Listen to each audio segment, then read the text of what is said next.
As the world marks International Day of the Youth, here in Kenya, the debate on a youth empowerment is still a raging one, dampened only slightly by the coronavirus pandemic that has ravaged all sectors of the economy.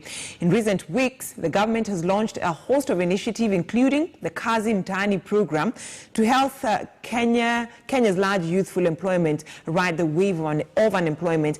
Now we speak to John Paul, the Member of Parliament for Igembe South constituency in Meru County and also the youngest Member of Parliament in Kenyan history. Thank you so much, Honorable Mwirigi, for talking to us here on a KTN News Center, celebrating the youth globally. As a young person representing the youth in Parliament, do you think the government has done enough so that the youth in this country can feel like they're cared for by the government? So thank you very much. First and foremost, let me appreciate that you are invited. For inviting me to talk or to put my input about the Youth Day, because today we are celebrating the International Youth Day, and I would like to wish all the young people a happy Youth Day. In Kenya and in the Kenya currently, I cannot say that there is much which has been done to satisfy the youth of this country, because many things which are being done by the government now, and nobody who is involved there, because the leadership of the day think that the young people does not have any input. But it is the time when the youth are supposed to realize that even if the government is not ready to give us chance to exercise or to showcase our skills, we ourselves, we can showcase this. Because, for example, in my constituency, Igembe South, I normally involve the young people. In my office, the crop which I have there in the management are the young people, so that at least even them there, they can express their skills there. But it has come a time when the government also should involve the young people in leadership, in decision making, because you can hear some leaders saying that the young people are not even supposed to be involved in constitution making, because they know if the young people will be involved in constitution making, most of the things which they will do something which favors them.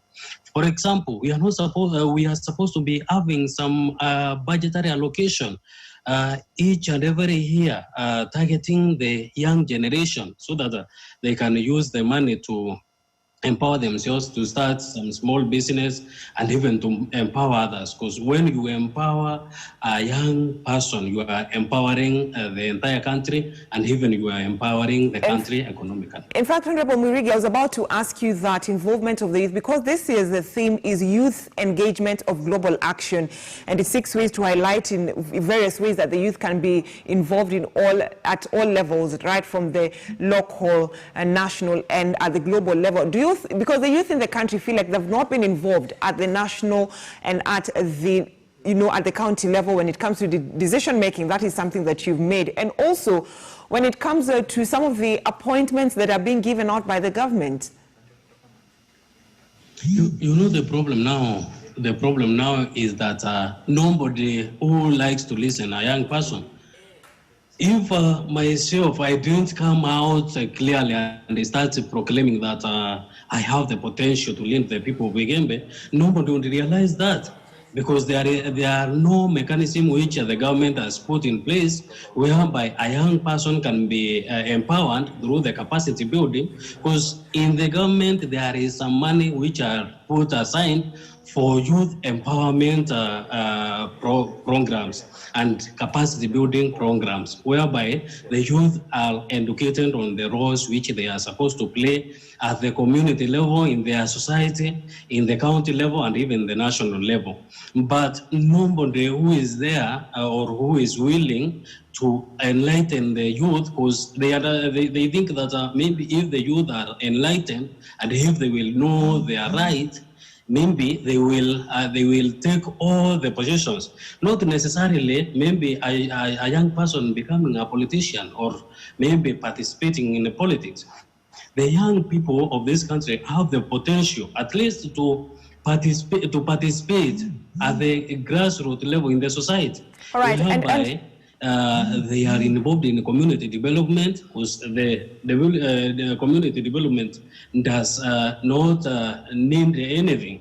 all right, Most of the youth, and Honorable Murigi, most of the youth, if you can still hear me, you're a member of the Young Parliamentarian, caucus group. And being the youngest member of parliament at the National Assembly, what have you done? What bills have you introduced on the floor of the House so as to ensure that the voices of the young people is heard?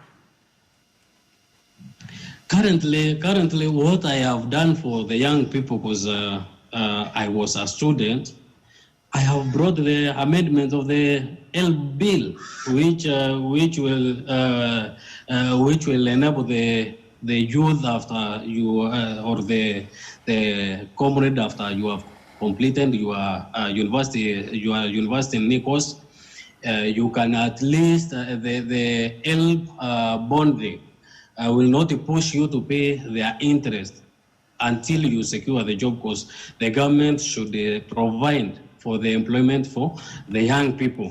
So that is one of the amendments which I'm pushing there, as I express the ways which can help the young people of my constituency and even the country as well. All right, and this year's theme has never been of more significance than during this current condition. And the current condition I'm talking about is COVID-19. And it is not known how much the disease has affected the young people in the country. So as a young parliamentarian, what are you planning to do, or probably what are you doing for your people at the constituency level to ensure that the effects of COVID-19 does not impact them, negatively? Currently, the young people have been affected, because even the small business which they normally do, they are affected. And the government, the money which the government has put aside for the COVID mitigation are very minimal, because the kazi mtaani which is taking place in my constituency, the guys who are doing that work there are less than 300, meaning that the number of the young people who are lying idle, the number is very high. That's why from the month of June, I started lobbying the groups of the young people to apply for the fund. And as per last week, a number of around 76 youth groups have already registered, awaiting for money, so that at least when they will be given the funds, they will start investing, because that is the fund which the government is providing, and we are supposed to take the advantage of that fund so that they can benefit. And more so, I have also the groups of the young people who normally participate in saving. So the ones who are participating in saving now, they are not suffering much. Right. So do you think, are you convinced that the government has met the needs of the young people during this COVID-19? Because it is a time that it's really important for the government to listen to the young people alongside other sections of the population in responding to COVID-19 challenges. Please, I have not heard you. My question is, do you think the government has met the needs of the young people? Because during this time, it's really important for the Kenyan government to listen to the youth alongside other populations, a section of the population, when it comes to responding to COVID-19 challenges. What I can say, the government has tried, but it has not yet touched the young people. Because if you can see some of the tenders which are given by the MOH per se, the fund are in large sum, but the people who are benefiting with the money are the same people who are working in those offices. The plight of the young people are not targeted, because you can wonder how somebody secured a company by February, and by the month of March, he was able to secure a tender of 4 billion. Whereas a young person can start a company, that company maybe stays for, let's say, a period of 4 to 5 or more years, but you end up failing to secure any tender from the government, because there is the 30% which is supposed to be given to the young people, but it's rarely the young people benefit from the tenders from the government. So even if the government is improvising some ways of mitigating some issues about the young people, we have not reached that point where we can say that the young people have benefited. It's good you're giving a breakdown of corruption within, different government ministries, but at the same time, young people have been involved in crime during this time of COVID-19 because of lack of an income in terms of job employment. So many have graduated, they do not have jobs. And then the issue of youth unemployment has not started now, and it will not end today. It is something that will continue year in, year out. As a young parliamentarian, what are you doing, in terms of engagement with the government to ensure that young people get employed, young people are involved in some community activities like the, Kazi Mtaani or even the NYS? For example, in the media, in everything in media, and this is something which normally happens daily in everything media. Three cases which will come up is youth unemployment, because the youth unemployment is something which is very rampant outside there.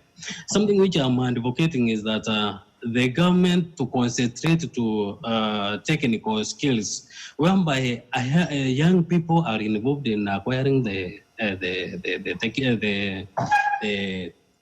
skills. After they acquire the skills, those technical skills, the government also to provide the funding which can be at least be given to them to start some small business within the community.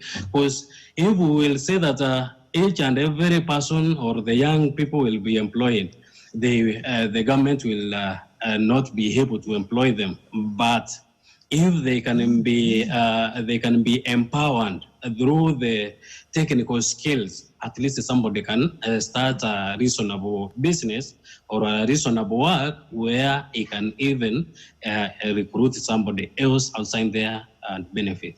All right, and we saw during the 2017 general election, so many young people were elected and nominated to both the Senate and the National Assemblies. But the character of some of the members of parliament who are within that youth bracket has been a major, major concern also to the young people. What do you have to say about that?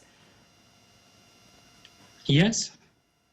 My question is, the election of young people to represent the youth at the national and also at the national and at the Senate assemblies. But the character of the young people who've been elected has been a major concern and talk of town. What do you have to say about that? Because you are the same people representing the youth. The youth are looking up to you in terms of your character and also in terms of voicing out their needs to the government.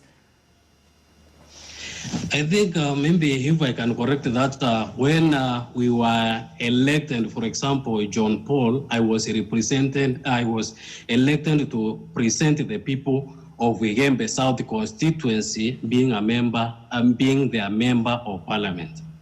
And secondly, to present the young people of this country. And in both houses, the young people who are currently in the parliament, we are outnumbered by the elders. But at the same time, we are trying our best, because in the parliament, for you to get some numbers to implement maybe your issues as for the young people, you require numbers.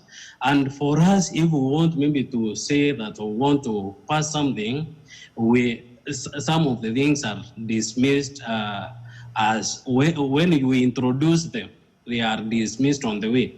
But we are trying to lobby the young people to join the politics of the day, so that at least we can have numbers in the parliament whereby we can pass some policies which will help the young people. At the same time, the young people, the young people of this country also should be friendly to their fellow young leaders, because if you can see some of the leaders require the effort from the young people, but if you will not get that effort from your fellow young people when you raise a certain policy, also you will not be able to win that battle. Okay, thank you for that explanation. Part of it, you've explained part of it in terms of fighting for the rights of the young people on the floor of the House, both at the Senate and the National Assembly. But my other question was the character of some of the elected young people at the National Assembly and also at the Senate Assembly. The characters depend from how the person was brought up, and it is something which you cannot change to some members. But at the same time, if I may say, so far so good, because most of the young people, their behavior, their characters are of dignity. All right, and lastly, as we wind up this conversation, there is a hashtag that is being used on social media to celebrate this important day. That is 31 Days of Youth. Within these 31 days, using that hashtag on social media, specifically Twitter, what sort of changes would you like to see in the country when it comes to the young people? I would like to see a situation whereby the young people are involved in the policy making. I would like to see where the young people of this country are being given jobs as far as appointments are made, because the appointments which are made are the rewards to the cronies or to the friends of maybe a certain politician or a certain political party. Those are the people who are being paid, or they are the ones who are being rewarded. I would like to see the country where the reciprocal, or where the leadership are given to the fresh blood. Because when you keep giving the old cronies the jobs, you are not helping the young people. So I would like to see where the young people of this country are engaged and fully involved. All right. Thank you so much. Igembe South Member of Parliament, John Paul, the youngest Member of Parliament, talking to us about youth matters in the country as Kenya joins the rest of the world in celebrating the International Youth Day with the theme, Engagement for Global Action.